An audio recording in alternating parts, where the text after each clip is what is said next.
Morning students. Morning. In this session, we go to discuss finite and non-finite verbs. Finite, non-finite.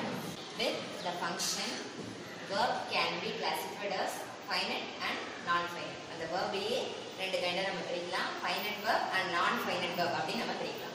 First, what is a finite verb? Finite verb அப்படிங்கிறது எப்படி இருக்கும்? அந்த verb-இனுடைய function வச்சு சில verbல tense and subject ஒரு verb-க்கு tense-உம் subject-உம் இருந்துச்சுன்னா அந்த verb-அ finite verb-னு சொல்றோம். ஒரு verb-க்கு என்ன இருக்கணும்? Tense அப்படிங்கிறது என்ன? Present tense, past tense. It should represent the time of occurrence. It should indicate the time of occurrence. அது எப்ப நடந்துச்சுன்றத ஒரு verb அந்த டைமிங் denote பண்ணிச்சுன்னா அதுக்கு tense இருக்குன்னு அர்த்தம். அடுத்து subject அப்படிங்கிறது என்ன? By whom it is done. இந்த செயல் யாரால் செய்யப்பட்டது அப்படின்னு அங்க இருக்கக்கூடிய சப்ஜெக்ட பத்தி சொல்றதுன்றது என்ன? அதுதான் என்ன? அந்த சப்ஜெக்ட் வந்ததுன்னா சப்ஜெக்டும் ஒரு டென்ஸும் இருந்துச்சுன்னா அது ஃபைனைட் verb. அதுவே நான் ஃபைனைட் verbல என்ன இருக்காது? டென்ஸும் சப்ஜெக்டும் இருக்காது. அதாவது பர்టిక్యులர் டென்ஸ் எப்போ நடந்துச்சு அப்படிங்கிற அந்த டென்ஸை டினோட் பண்ற மாதிரியோ சப்ஜெக்டை டினோட் பண்ற மாதிரியே அங்க இருக்காது. அந்த சப்ஜெக்ட் டென்ஸினுடைய இண்டிகேஷன் எதுல இருக்காது? நான் ஃபைனைட் verbல இருக்காது. The finite verb can act as a main verb. Can act as a main verb. இந்த finite verb வந்து ஒரு main verb-ஆ act ஆகும். But the non-finite verb can act as a noun or an adjective or an adverb. இது verb-ஆ act ஆகும். இந்த verb என்னவா act ஆகும்னா ஒரு noun ஆகவோ ஒரு adjective ஆகவோ ஒரு adverb ஆகவோ act ஆகும். புரியுதா? ரெண்டே பாயிண்ட் தான் நம்ம ஞாபகம் என்ன இருக்கும்? சப்ஜெக்ட் இருக்கும், டென்ஸ் இருக்கும், ஒரு மெயின் verb-ஆ act ஆகும்.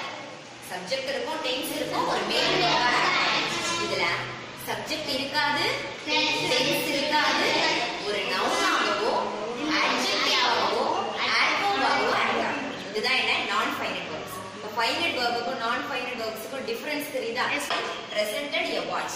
Here I subject, presented verb, a watch object. நான் ஒரு வாட்சை பரிசளித்தேன். இங்க என்ன இருக்கு? சப்ஜெக்ட் இருக்கு. இங்க எது மெயின் verb? presented. பரிசளித்தேன் அப்படிங்கறது தான் இங்க இருக்கக்கூடிய verb. இந்த verb என்ன இருக்கு? சப்ஜெக்ட் இருக்கு. presented அப்படிங்கிறது என்ன tense? Past tense. past. So tense இருக்கு, subject இருக்கு, மெயின் verb ஆக்ட் ஆகுது. அதனால இது என்ன verb? Finite verb. It is finite verb. It has a subject, it has tense and it acts as a main verb. இது ஒரு main verb act ஆகுது. அதனால இந்த verb-க்கு என்ன பேரு?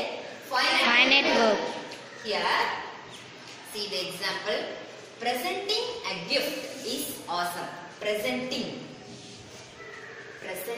a gift Subject. is presenting இங்க என்னவா இருக்குன்னா இதுதான் subject. Presenting அப்படிங்கிறது இங்க என்ன? Subject. This is subject.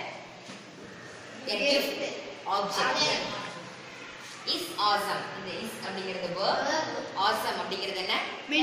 Complement. Presenting a gift is awesome. இங்க இந்த presentingன்றது என்னவா இருக்கு? சப்ஜெக்ட்டா இருக்கு. இங்க இதுதான் ing ஃபார்ம்ல இருக்கு. இங்க present அப்படிங்கிற ஒரு verb இருக்கு. இது ஒரு verb தானே? present அப்படிங்கிறது verb. அது கூட ஒரு ing ஃபார்ம் இருக்கு. இந்த verb-க்கு சப்ஜெக்ட் இருக்கா? இல்ல மிஸ். இந்த verb-க்கு சப்ஜெக்ட் இருக்கா? இங்க இல்ல. It doesn't have a subject. Subject இல்ல. இந்த verb-க்கு டென்ஸ் இருக்கா? இருக்கு. இந்த verb-க்கு எங்க இருக்கு? இல்ல மிஸ். இருக்குன்னு சொன்னா இல்ல, இல்லன்னு சொன்னா இருக்குன்னு சொல்லி இந்த verb-க்கு இந்த presenting இத பாக்கும்போது நீ டென்ஸ் கண்டுபிடிக்க முடியுமா? Can you find a tense with the verb presenting? Presenting வச்சு verb எதுவும் டென்ஸ் தெரியுதா? இல்ல. சோ இதுல சப்ஜெக்ட் இல்ல, டென்ஸ் இல்ல, இன்னொன்னு இந்த இடத்துல இது வந்து ஒரு நவுனா ஆக்ட் ஆகுது. ஒரு பெயர் சொல்லாக ஆக்ட் ஆகுது. இந்த presenting அப்படிங்கிறது ஒரு நவுன். அப்போ இது சப்ஜெக்ட் இல்ல, டென்ஸ் இல்ல, ஒரு நவுனா ஆக்ட் ஆகுது. So it is a non-finite verb. It is a non-finite verb. அப்ப finite verb-க்கும் non-finite verb-க்கும் டிஃபரன்ஸ் தெரியுதா? Anyone of you from girls side? Non-finite verbs. Very good. Means non-finiteல verb ஆனாலும் ஸ்டார்ட் பண்ணனும், சப்ஜெக்ட் இருக்காது means tense இருக்காது means அது வந்து அதுல வந்து மெயின் verb இருக்கணும் மீன்ஸ் மெயின் verb ஆக்ட் ஆகாது. noun மீன்ஸ் adjective இல்லனா adverb. Very good, brilliant, very good, very good.